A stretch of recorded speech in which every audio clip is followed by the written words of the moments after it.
강대국들로 구성된 소위 단극체제입니다. 따라서 이러한 단극체제 하에서의 세계 질서가 어떻게 진행될 것인가 하는 것은 단극체제의 특징을 살펴보면 쉽게 알 수가 있습니다. 첫째로 실질적으로 패권 국가가 된 미국의 입장에서는 국제 질서가 자국의 질서와 동일합니다. 또 그렇게 인식하고 있습니다. 그러나 강대국들 입장에서는 자기 나라의 이익에 우선을 두고 행동하게 될 것입니다. 둘째, 따라서 미국은 지구상에서 일어나는 어떤 분쟁이든지 다 관여해야 할 입장이 됩니다. 사실 지금 미국이 개입하지 않고 해결될 수 있는 분쟁은 하나도 없습니다. 세 번째, 미국이 국제사회에서 역할이 자꾸 늘어나면 늘어날수록 미국이 독주하는 경향은 더 증가할 것이고, 거기에 따라서 강대국들이 견제하려는 경향도 같이 증가하게 될 것입니다.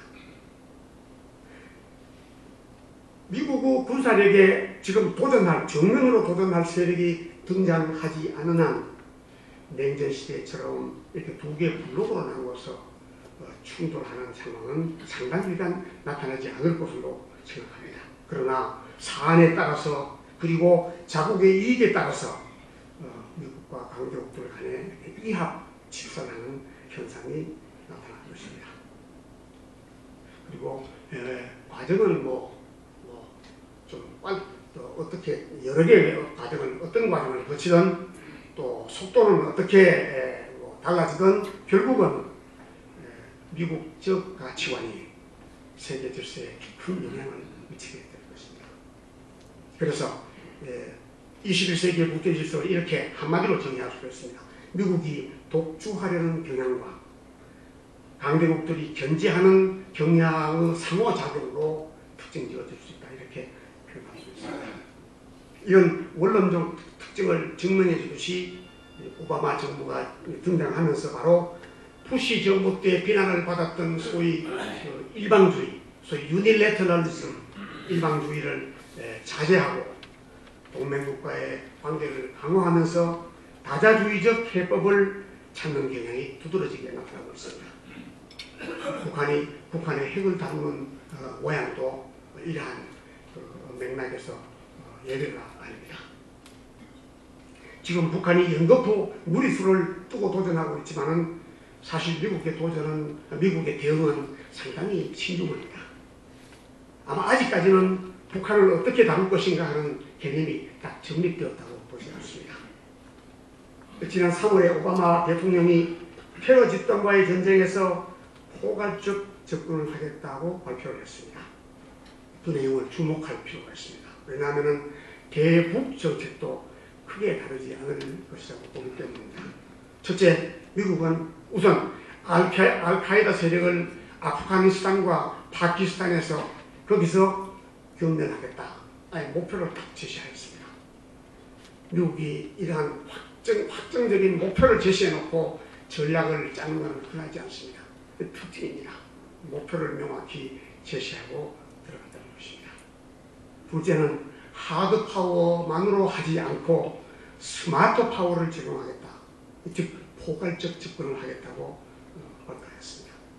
이건 마치 2차 대전 이후에 유럽에 대해서 마셜 플랜을 시행하듯이 파키스탄과 아프가니스탄에 매년 3억 불씩 5년간 15억 불을 투자해서 경제적 지원을 하고, 그리고 경찰력을 강화해서 테러 집단이 그 안에서 고립되게 만든 다음에 그리고 군사력으로 경멸하겠다는 것입니다.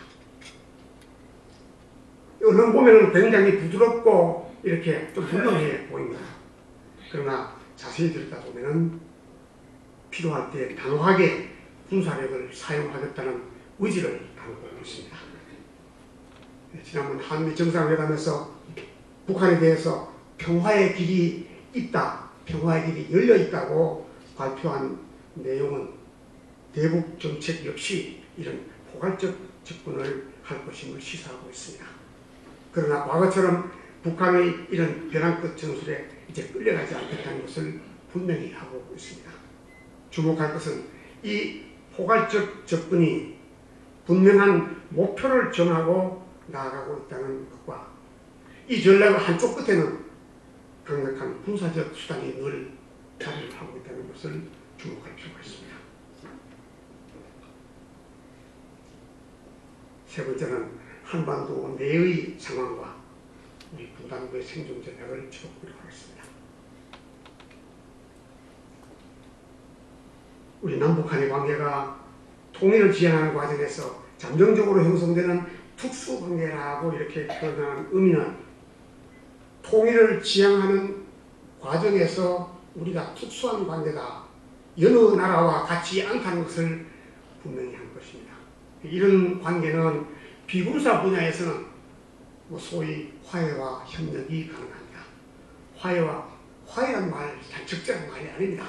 북한의 전쟁이 이렇게 하는데 와서 사과하고 그 다음에 사죄하고 전범 처벌하고 해야 할 관계이지 무슨 화해는 화해하고 협력은 좋습니다만 비군사 분야에서는 그래도 화해와 협력 관계라고 설명할 수 있지만은 군사 분야에서는 분명히 내전적 특징을 지닌 경쟁 관계입니다.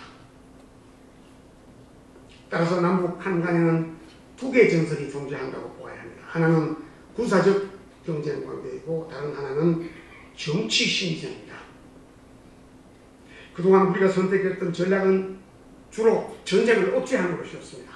따라서 매사에 우리는 소극적이었고 방어적이었고 또 수세적이었습니다. 아주 작은 것이라도 북한을 자극할 만한 일이 있으면 그건 그만두라고 자제하라 하였습니다. 그것이 전쟁을 억제하는 길이라고 생각했기 때문입니다. 북한이 뭘 조금만 강하게 주장하면은 그만 양보해버리고 엄만하면 들어주는 이런 정책을 써왔기 때문에 우리는 매사에 수동적이고 소극적이고 그리고 수세적이었습니다.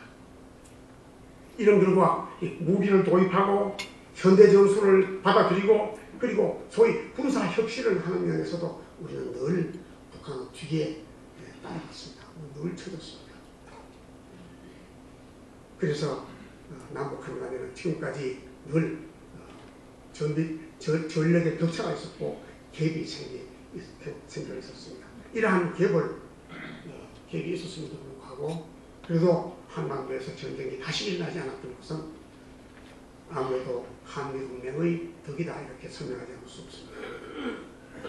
그런데 정치 심리전 분야에서 이러한 불균형은 정말 심각한 것입니다.